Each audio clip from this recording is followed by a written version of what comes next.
आखिर पर आपको बताते हैं एक और बड़ी खबर भी, क्योंकि माना जा रहा है कि राफेल का जिन बोतल से एक बार फिर बाहर आया है। और ये बोतल से जब बाहर आया है क्योंकि इस बार फ्रांस में कार्रवाई हुई है, और फ्रांस ने उस वक्त कार्रवाई की जब फ्रांस की एक वेबसाइट मीडिया पार्ट ने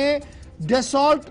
रिलायंस एरोस्पेस के एग्रीमेंट को मंजर आम पर लाते हुए कई संगीन इल्जामात लगाए, जिसके बाद फ्रांस की हुकूमत ने जुडिशियल प्रोब का ऐलान कर दिया है। इधर फ्रांस की तरफ से जुडिशियल प्रोब का ऐलान हुआ, यहां पर कांग्रेस ने कमान संभाल ली और कांग्रेस मैदान में आते हुए जेपीसी की मांग की, यानी ज्वाइंट पार्लियामेंट्री कमेटी की मांग की, जो इस राफेल के मामले पर गुफ्तगू करे। और जो शक शुबहात कांग्रेस की तरफ से सामने रखे गए थे कि इसमें हेरा फेरी हुई है और दरअसल बड़ी चीजें ऐसी है जो देश को नहीं बताई गई, इस पर गुफ्तगू हो, इसलिए आज कांग्रेस प्रवक्ता की तरफ से एक प्रेस कॉन्फ्रेंस की गई जिसमें कहा गया कि जेपीसी का कयाम अमल में लाया जाए ताकि दूध का दूध और पानी का पानी हो। राफेल का मामला फ्रांस से चला, आते आते दिल्ली में कांग्रेस ने प्रेस कॉन्फ्रेंस की है, लेकिन सरकार का मौक़िफ़ साफ है, जो कुछ किया गया वो क्रिस्टल क्लियर है और जिस तरीके का फैसला लिया गया वो देश हित के अंदर है। इस कहानी के अंदर, इस खबर के अंदर की खबर को मजीद समझने के लिए सीधे रहमत के पास चलते हैं। रहमत, बहुत शुक्रिया जी ज्वाइन करने के लिए। सबसे पहले ये जो मीडिया पार्ट की तरफ से रिपोर्ट आई है जिसके बाद फ्रांस हुकूमत ने जुडिशियल प्रोब का ऐलान किया है, ये किस कॉन्टेक्स्ट में है और क्यों जुडिशियल प्रोब का ऐलान वहां पर किया गया? बिल्कुल, ये दरअसल एक शेरपा नामी एनजीओ के जानिब से पहले भी 2018 में भी एप्लीकेशन दायर की गई थी, अर्जी लगाई गई थी और कहा गया था कि इसमें माली बदउनवानी का मामला है, इस पर जांच किया जाए, लेकिन उस वक्त अर्जी खारिज कर दी गई थी। फिर दोबारा से नए एविडेंस के साथ, चूंकि पिछले दिनों कुछ और एविडेंस आए थे जिसमें खासतौर से फ्रांस के उस वक्त के जो वज़ीर आज़म थे, फ्रांस के प्रेसिडेंट थे उस वक्त फ्रांसो ओलंदा, उनके हवाले से कोट किया गया था जब उन्होंने कहा कि हिंदुस्तान के साथ जो शराकतदारी हुई है डेसॉल्ट की, उसमें HAL के साथ शराकतदारी हुई थी और आखिरी टाइम पर नए पार्टनर को, खासतौर से रिलायंस को भारत सरकार की तरफ से जोड़ने का फैसला लिया गया। तो उसकी वजह से इन तमाम एंगल को देखते हुए बीच में मिडिल मैन का एंगल निकल कर आया कि मिडिल मैन को गिफ्ट के तौर पर $1.1 मिलियन गिफ्ट के तौर पर दिया गया है। इन तमाम हवालों से कुछ और शवाहिद जमा करने के बाद बाज़ाब्ता तौर पर शेरपा एनजीओ की जानिब से वहां PIL दाखिल की गई थी और वहां के प्रोसिक्यूशन के फाइनेंशियल क्राइम ब्रांच ने इसे अप्रूव कर दिया है और अब बाज़ाब्ता तौर पर इसके जज की तकर्रुरी भी हो चुकी है और ये कार्रवाई भी शुरू हो चुकी है, जांच का अमल शुरू हो चुका है। 2015 का मामला एक बार फिर से, अब जिनके बाहर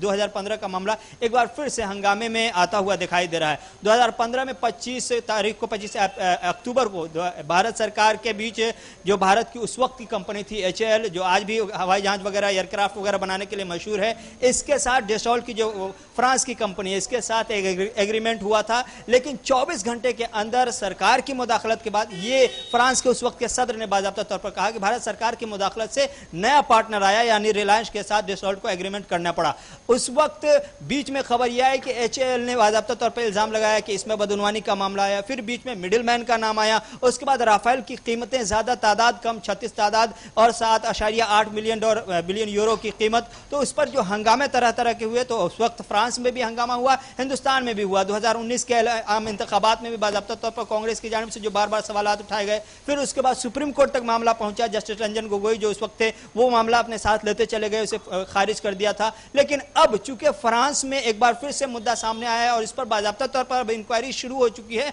तो हिंदुस्तान में भी इस पर मामला गर्म हो गया है और कहा जा रहा है कि यहां भी ज्वाइंट पार्लियामेंट्री कमेटी की मीटिंग बुला करके इसकी जांच कराई जानी चाहिए, क्योंकि अगर इसको फिर से अदालत में ले जाते हैं तो बहुत सारी चीजें ऐसी हैं, चूंकि ये हिंदुस्तान की सिक्योरिटी का मामला है, इसलिए बहुत सारी चीजें ऐसी हैं जो पब्लिक डोमेन में आ जाएगी। इसलिए सरकार को चाहिए कि इसे JCP के जरिए ही इसकी जांच कराई जाए। सरकार की तरफ से आज जवाबी बयान भी सामने आया और कहा गया कांग्रेस की पुरानी आदत रही है, कांग्रेस की तरफ से बार बार सवाल उठाए जाते रहे हैं, देश हित में जो भी मुद्दे रहे हैं, जो भी फैसले लिए गए हैं उस पर सवाल उठाए जाते रहे हैं और अभी भी फिलहाल फिर से एक चीज बड़ा इंपॉर्टेंट है, जो मीडिया पार्टनर की तरफ से बात सामने छापकर सामने रखी गई और आपका मानना है कि एनजीओ की तरफ से बाज़ाब्ता तौर पर PILI, जिसके बाद जुडिशियल प्रोब का ऐलान किया गया। आज जो मौजूदा सदर फ्रांस के हैं, ये उस वक्त वजीर खजाना थे गालिबन, जहां तक मुझे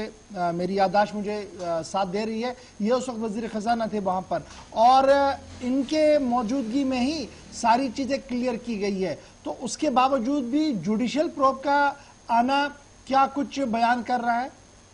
जी, ये बयान कर रहा है कि इसमें कोई एक शख्स नहीं है, बल्कि बड़ी बड़ी शख्सियत है, और इसमें सिर्फ एक एंगल से जांच नहीं हो रही है, बल्कि जानिबदारी के एंगल से भी जांच हो रही है। करप्शन का एंगल एक है, जानिबदारी का भी एंगल है। इस एंगल में उस वक्त के वजीर खजाना जो आज के सदर है इमैनुअल मैक्रोन, और उस वक्त के जो सदर थे फ्रांसो ओलांद, और उस वक्त के जो वजीर दिफा थे, इन तीनों के तरफ बाकायदा तौर पर इन तीनों को बुला करके इनसे पूछताछ की जाएगी। बड़ी बड़ी शख्सियत जो इस पूरे मामले में इन्वॉल्व है, जो गैर जानिबदारी के बजाय जानिबदारी के शिकार हो सकते हैं, ये इशारा बता रहा है कि इनके तरफ भी पूछताछ इनसे भी हो जाएगी और की जाएगी। इसी तरह से हिंदुस्तान में भी मुतालबा किया गया कि यहां भी वजीर आजम से और उस वक्त के वजीर दिफा से एक चीज बड़ी इंपॉर्टेंट है, ये तो आपने कहा कि वो वहां की, अब चूंकि वहां पर प्रेशर बन रहा है इसलिए जुडिशियल प्रोब का ऐलान कर दिया गया, लेकिन जब मैं भारत की नुक्ते निगाह से इसको देखता हूं तो माइनस कांग्रेस, क्या किसी और सियासी जमात या किसी दल की तरफ से कोई बात सामने रखी गई कि इसमें इंक्वायरी हो जी, इसमें आगे बढ़ाया जाए, जेपीसी हो?